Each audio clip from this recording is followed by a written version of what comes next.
Vale, bueno, pues empezamos con el hermano. El de antes era Pedro. Muy bien, pues. Que venga el último ponente a. Sí, tú lo haces bien. Bueno, pero usted también.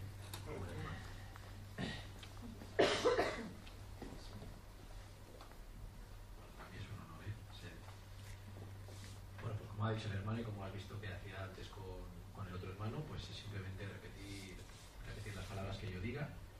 Sobre todo lo importante es que lo sientas, es decir, que sientas que esto es la verdad, ¿vale? Le repite eso, las palabras. Bueno, Ashhadu Ashhadu an la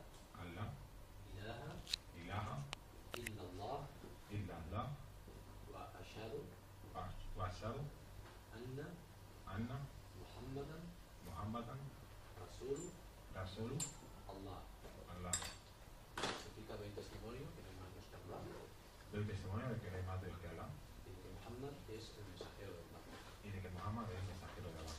Takbir. Allahu Akbar.